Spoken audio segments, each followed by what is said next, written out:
Hi, I'm Dale Weiner, head football coach at Catholic High School in Baton Rouge. For many years, we've employed a philosophy of multiplicity in our football, both on offense and defense. In 2001, we added another package to our multiple offense, something that we call the spin. Now, we did not invent this offense. However, while other people tried to do various things with the spin action of the quarterback, we think we've come up with a nice package that complements the other things that we do. Like many teams, we have also gone to the spread offense in the shotgun. Our base is a multiple I. We also run sometimes wing T formations. So we looked for something that would take in elements of all of these, and we came up with the spin package. The term spin comes from the action of the quarterback, who on every play in the spin offense will receive the ball from center, pivot on either the right or the left foot, and spin completely around, turning his back to the defense as he executes the play action of the given play. We do this on every spin play, whether it's a run, whether it's a pass, whether it's an option play. There is a spin action by the quarterback. Let me show you how this works on the board. Our quarterback will receive the snap from the ball. Our slot backs will actually go in motion one snap count ahead of the actual play snap. If the action is to the right, the left slot goes in motion. This is a fast motion, so that we're timed up that he is directly behind the quarterback when the quarterback receives the ball from the center. The quarterback would jab step with his right foot, pivot, and spin all the way around. Now the defense cannot tell if he's keeping the ball or handing it off to the slot back. It literally is, with flex knees, a jab step forward and a spin around with the football in this position. If he hands off, and it is a sweep play out of our spin series, he will then continue to carry out his fake into the B gap, because that's one of the plays in our spin offense. There are times when he will keep the ball, go off tackle, either in the A, B, or C gaps, and the other slot back, after the ball is snapped, will actually fake a reverse. If you look at the board, you'll actually see we have three backs going in three different directions on a single play. And this is one of the things that is a strength of the spin offense, and that's the deception. It's very important that the quarterback stay in an athletic position, knees flexed, conceal the ball as best as he can as he pivots, turns, and either keeps or hands off to further enhance the deception of the play that we're trying to run. This is the essence of the spin offense, the action of an athletic quarterback who takes pride in his fakes and carries them all the way through.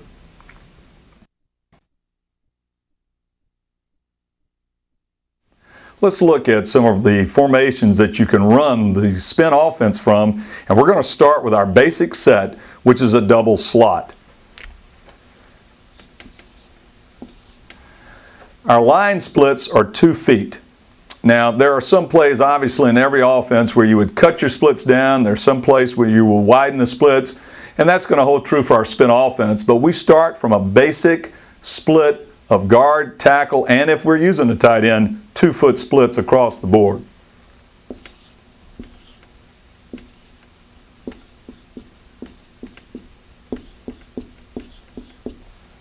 I want to emphasize that when we first began this in 2001, we really stressed getting the offensive linemen so that they would get back in their stances, so that as their stances were established on the ground, their helmets would just break the waist band of the center, of course, to be legal.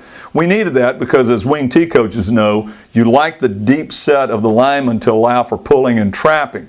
However, sometimes we really stress this, and other times when we're working on some zone block techniques or combo block techniques, we're not quite as stringent on that. We don't mind if they crowd the line a little bit more. Our slot backs are 1 yard outside of the offensive tackle and 1.5 yards in the backfield in the double slot. we want their outside foot up. So they would stagger their outside foot. This allows them to push off the outside foot when they go in our fast motion, because we want them at top speed when the ball is snapped. They would pivot on the outside foot, turn, use those elbows to pull their shoulders and get them started in as quick a sprint type start as they can get. Our quarterback is anywhere between 4.5 to 5 yards. I say 4.5 to 5 yards because I've always been the type of coach that believes that if we get too strict on splits and depths, we may not take into account the different athletic abilities of the people that are running the plays. So we adjust that based on how fast our quarterbacks can spin and get to where they have to get to execute the play properly. The fullback is literally in the A gap, and he's about 1.5 feet in front of the quarterback. The quarterback could reach out and put his hand on the back of the fullback. He's that close to the quarterback. Now, we do that for a couple of reasons. One of the reasons we do that, of course, is because in some of these plays, he will actually get a direct snap and intercept the snap before the quarterback can do it, as the quarterback's carrying out his spin fakes and he's running a dive play. But also it helps us in that, as is the case in most offenses, our fullback has more of a blocking role than a ball carrying role. He can fill for pulling linemen, he can get out in front on sweeps, and we sometimes purposely have him aligned to the backside of plays, kind of as a tendency breaker in the offense. So he can still get out in front of reverses and counter type plays that might occur opposite from where he lined up. He can get there in a hurry because he's only in that tight A gap. Our wide receivers will align themselves at various widths based on what the play requires. It could be various routes that we've tagged our play with, where they will play with those splits. It could be the blocking assignment that they have. We don't have a steadfast rule on it. We just tell these guys, we're going to manipulate your split based on what the play is asking you to do. This is our double slot base formation. In our terminology, this is deuce at Catholic High School. Now, there are some other sets that we can get into. We can actually have these guys come in double tight so that we could be in a double wing formation.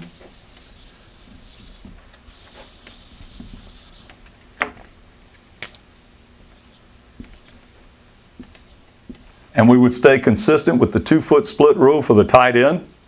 We could have a tight end wing on one side and yet split the opposite side into a slot.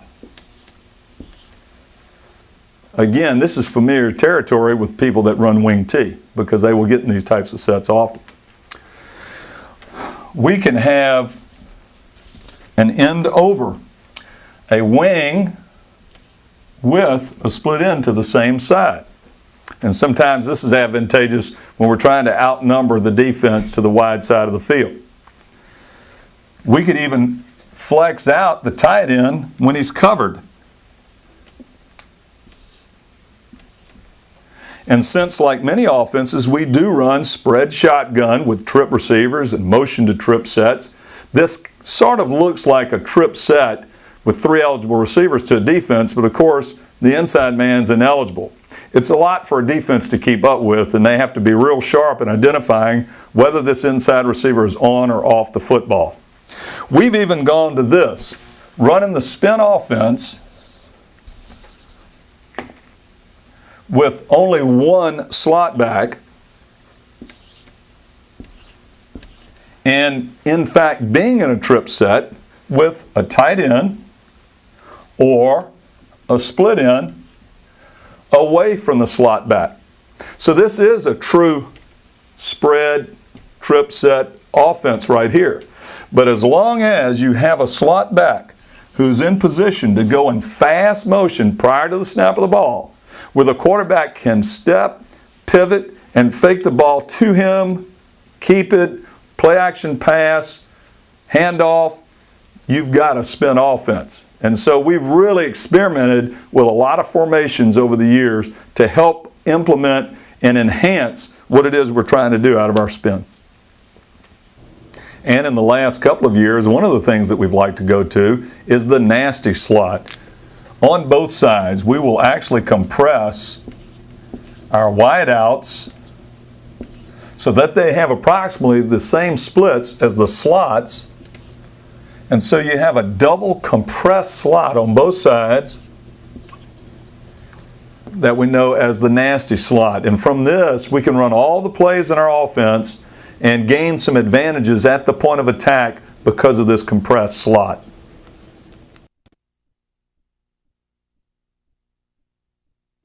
Let's talk about the personnel it takes to run an effective spin offense. Obviously, the more athletic a football team you have, you can pretty much run anything you want. But we think that the spin offense takes advantage of certain athletic characteristics. Every offense begins and ends with the quarterback. Because in this offense, the quarterback will handle the ball, run the ball, pass the ball, on every play, we think that you need the best athlete you can get your hands on because we want our quarterback to be a true running threat. He also needs to be somebody that takes a lot of pride in carrying out fakes. One of the things that we stress with our backfield personnel is that one good fake is worth 2 good blocks. A good fake in the backfield will influence at least 2 defenders. The next is the slot backs. The slot backs need to be speedy folks. It's hard to run this offense with plow horses. And the good thing about it is they don't have to be big. They just have to be quick. They just have to be good open field runners. When we run the spin sweep or the spin reverse, I like to think of it as a punt return on a scrimmage down. We want to get them in the perimeter as quickly as possible. We know that a lot of times we'll use them as wide receivers, guys running deep patterns for us. So we want guys that are quick, can handle the ball, and don't mind the contact. When it comes to the wide receivers, any of the prerequisites in your own offense fit these guys. These are typical wide receivers. They'll be called on to stalk block, to crack, and of course to catch the ball. And that's what all receivers want to do. But for us, we're going to tend to run the ball more out of the spin than pass it, even though we get a lot of mileage out of our passing game. We also employ tight ends. Here again, this tight end is any tight end that you would already have in your offense. Primarily blockers. We'd love for them to have a little size. They need to be able to block down, seal that off tackle hole so we can kick out, run off tackle. But also, they need to be adept at zone blocking and reaching defenders to their outside. The linemen.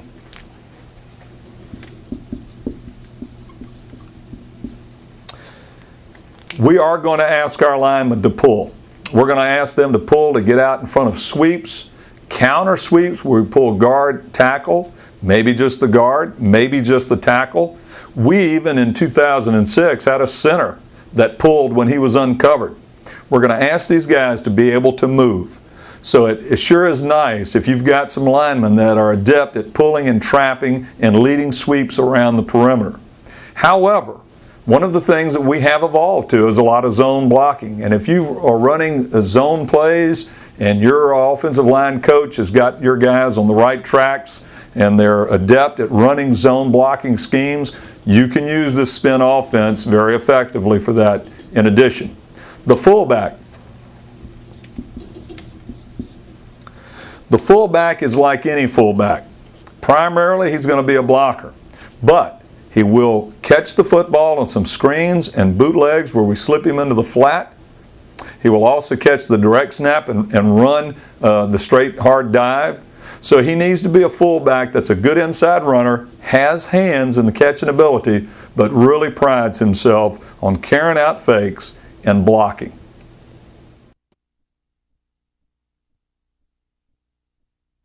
Let's talk about cadence now. Obviously, in your own system, you can employ whatever cadence you are comfortable with. At Calachi, we use the following. When we break the huddle, the quarterback looks to both sides to make sure everyone's properly aligned. Then he will holler out, "Ready." He will follow that with down, set, hut, and if it's on 2, a second hut. Our linemen come up to the line of scrimmage and they line themselves, they get their 2-foot splits, but they stay in a 2-point stance until they hear the word down. That's when they go down very quickly into a 3-point stance. Of course, our slots, as we've said previously, are 1 yard outside the tackles, 1.5 yards in the backfield with their outside foot up. If this is one of the spin plays, and let's say, for example, the left slot is going to need to go in motion because of the play called, he will go as fast as he can in motion 1 count ahead of the actual snap count. So, if the count was on 1 and the quarterback comes up, hollers ready, down, set, and then hut, the slot back goes in motion on set because the ball is going to be snapped on the first hut. Let's look at this on the board so you'll know exactly what I'm talking about. As the team aligns themselves in, let's say, the double slot formation, the quarterback is looking to make sure that every player is where they need to be prior to the snap of the ball.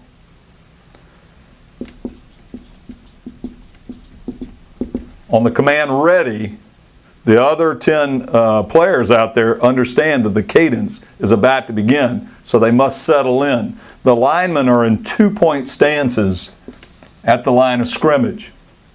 He now says down. The linemen all go down into a 3-point stance, and we want them to do this quickly. Many times, because we do snap the ball on down, we will get defenses encroaching into the neutral zone, and we'll get a cheap 5 yards because of that. If this play is to be on 1, when he says set, a slot back, in this case, let's say the left slot back, will go as fast as he can in motion, aiming for the near hip of the quarterback. Now, he can aim right at the near hip of the quarterback because he knows that when he gets there, the quarterback will have taken a jab step on the snap of the ball, which was on 1, and will pivot, which brings him slightly forward to make the spin. We want them as close as we can get them when the ball is actually snapped. So, ready, down, set, and that's when he would go in motion since it's on 1, and then on 1 the ball is snapped. If we're trying to draw people offside, a lot of times obviously we'll call the play on 2. And because when we say hut, one of the slots is going in fast motion, we get a lot of encroachment penalties on the defense. This is how we carry out our cadence in our offense. You look at it and you can adapt this to whatever cadence you're comfortable with in your offense. I hope this gives you a clear understanding of what the spin offense is and how maybe you can take it and adapt it to meet your personnel and some of the things that you already do. We really believe that this has been a great addition to our multiple offense at Catholic High School. In other videos, we're going to look specifically at the spin running game, the spin passing game, and also we're going to take the spin offense and attack different defenses, the 4-4 and now the very popular 3-3-5 defense. I hope you can check those videos out.